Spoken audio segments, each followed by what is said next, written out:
I need to make a quick disclaimer. If you're one of my students or if you're under 18, you shouldn't watch this video. Feel free to get your parents to watch the video and then they can decide if they want to recommend some of the things that I suggest. If you are watching this as a parent and you decide to recommend some of these things to your children, please do your own research, make sure that you can monitor their usage and keep them safe online, and please accept that you're recommending these things at your own discretion. Hola y bienvenidos a este video donde vamos a hablar de cómo utilizar la tecnología para mejorar nuestro español. Hello and welcome to this video lesson where we're going to take a look at how to use technology to improve our Spanish.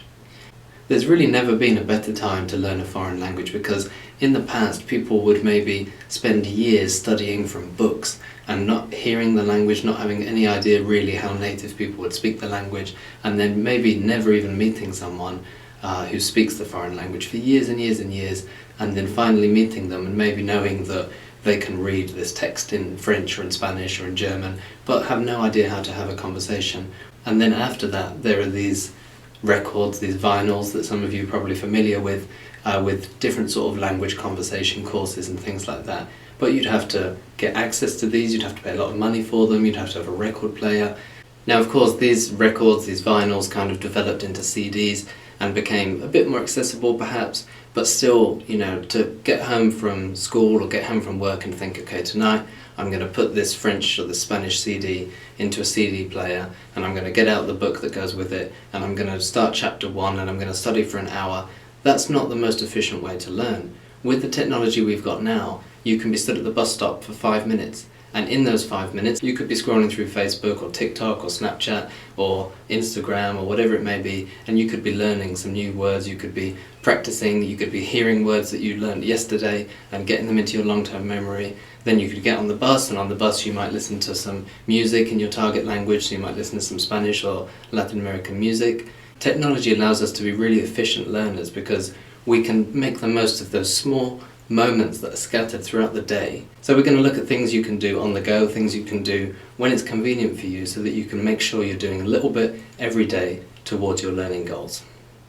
Now if you've got a smartphone, if you've got a tablet or a computer and you've got access to the internet, there's really nothing stopping you from streaming podcasts, music, watching documentaries, watching films, watching video content in your target language, and even connecting with people who speak your target language and starting to have a conversation with them and get feedback on your pronunciation, feedback on your language, and learning new vocabulary.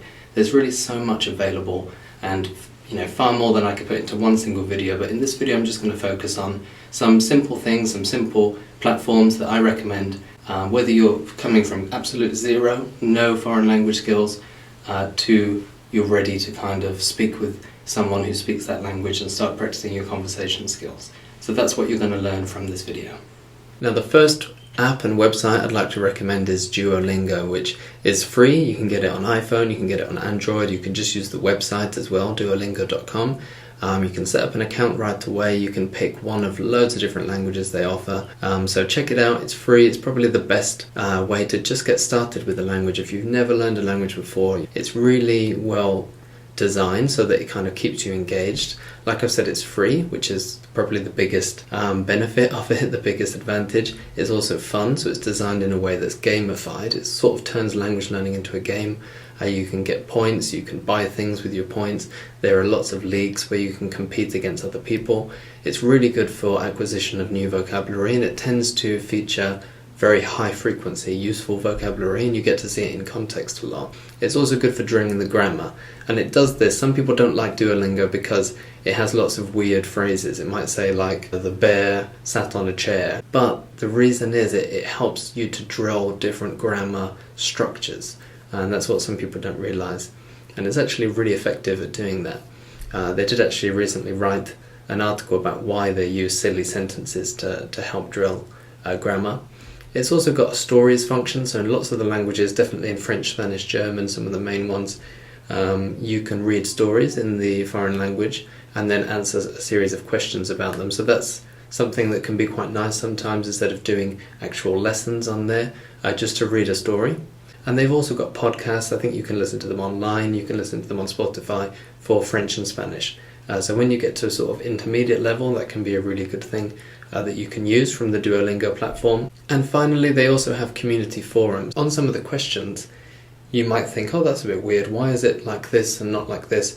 And you can sort of hit the button and answer the question in a forum, and it's a really active community of language learners on there. It has a good variety of different types of activity. There are some where you need to do translations by selecting the correct words from a list of words. In the Duolingo lessons, you can hover over or tap a word and it will show you a list of possible translations, so it's really good for acquiring new vocabulary. There are also speaking activities, so you can practice your pronunciation. And there are listening activities where you hear a piece of audio and you need to select the correct words. It uses the grammar translation approach, and I think really there's no one approach or one platform that is best for language learning. I think the more variety you have in the resources and the different approaches that you use, the better, especially because then you'll find out which approaches and which platforms work best for you. So there's definitely people out there that, Duolingo doesn't work for them, and there are definitely people who benefit hugely from Duolingo. So it's worth checking out and seeing if it works for you. My next recommendation is something called Language Learning with Netflix. Now if you type Language Learning with Netflix into Google, the first link that comes up is going to be the Chrome plugin, and if you add that to your Chrome browser, obviously you need to use Google Chrome for this, it then allows you to watch Netflix with subtitles in 2 languages at the same time, which turns Netflix into a really useful language learning tool. C'est bizarre. C'est comme si j'avais rêvé de ça depuis petit et qu'on me l'a amené là, quoi. And on the right hand side it gives you a transcript of all the subtitles in the target language. Now you can click phrases and it will replay that bit of the series or that bit of the film, so you get to hear it again. C'est pas presque trop. C'est pas presque trop. Also click on individual words and listen to them individually and get some more information, so it's a really, really useful tool. Et qu'on me l'a amené là, quoi. J'ai la pelouse remplie. Moi, Les gradins, tout. If you click on the words tab, you can also break it down to individual word level, and that allows you to pick out the really high frequency vocab. il, le, être, de, avoir. So provided you've got a Chrome browser and you've got access to Netflix, then this is something that's free and it allows you to watch Netflix and chill out and at the same time work towards your language learning goals. My next recommendation is something that I'd wish I'd discovered sooner. It's so useful and it's completely free. It's a website and you can get the mobile app on iPhone and Android as well. Now I always describe it as it's a bit like Tinder, but instead of finding a romantic partner, you're looking for people to speak languages with. So essentially you download the app, you put a bit of information down about yourself, what you're interested in talking about, so you can find people with similar interests, so you can have really interesting and good useful conversations and learn the vocabulary that you want to learn. You can say sort of what you're looking for. You're looking for someone to talk to every day or once a month or once a week. You can put what your language learning goals are so that people will speak to you if they know that they can help you. If you're looking to learn business Spanish because you want to get this job in Spain, corporate job, then maybe you'll have someone who is in that world who will speak to you. If you're really into football and you want to learn football vocabulary, then maybe you'll get someone who's into football speak to you. You can put your learning preferences down, like, would you prefer to be corrected every single time you make a mistake, which is my preference, or do you want them to only correct you if you make the same mistake repeatedly so it doesn't knock your confidence? You can also say whether you just want to do text and audio messages, whether you want to do video and audio calls as well, or if you're up for meeting in person. It's completely optional, but you can also add a few pictures and it can be a really good way to get the conversation started. People might see, for example, the picture of me at the Eiffel Tower and they might say, "Hey, I'd love to go to Paris, how was it?" Or, "Hey, I live in Paris, what did you think of my city?" So it can be a good way to get the conversation started. The chat function is a lot like WhatsApp, but if WhatsApp was designed for language learners. So when someone sends you a message and when you send them a message, there's an option to hit correct, and then you can make the correction, and this is what you would see or what they would see. The original message was the bits that were wrong in red and the corrections in green, so it's like WhatsApp for language learning. You can also send audio messages just like in WhatsApp, so that's a really good way to get a proper conversation going, practice your pronunciation, practice your listening skills without doing a kind of live conversation. What's really good, and what I wish WhatsApp would also do, is that you can listen back to your audio message before you send it. So if you think, oh, at the end I really screwed up and I pronounced that terribly, you can just do it again. So it's a really good way to get speaking in a way that you've got a lot more control, you've got time to think about it, you could even write down what you're going to say before you do it, a way that's a lot less there's less pressure on you than there is in a live conversation, and then you can get feedback as well on your pronunciation, on the vocabulary you use, whether you use the right tenses and things like that. And on the flip side, a real advantage of this is that you can also listen to the audio messages that people have sent to you as many times as you need to. In a real conversation with someone face to face, you might not catch something, you might ask them to repeat, and that's fine, but if you ask them to repeat like 4 or 5 times, they're probably going to give up on you. Whereas on Tandem, you know, if someone sends you an audio message and you can listen to it once, you can listen to it twice, you might get most of the message, you might then re-listen to a bit that you didn't quite catch. Sometimes I've listened to messages on there with people that speak really quickly in a language that I'm not entirely proficient in, and I'll listen to it like 15 times until I get the whole message, or until I eventually give up and say, you know, what did you say after you said such and such, because I just couldn't get it. You know, so that's a real benefit as well, because not only can you speak in a way where there's no pressure on you to get it right first time, you can also listen in a way where you can hear it 15 times if you need to, and the other person doesn't need to kind of say it 15 times for you to do that.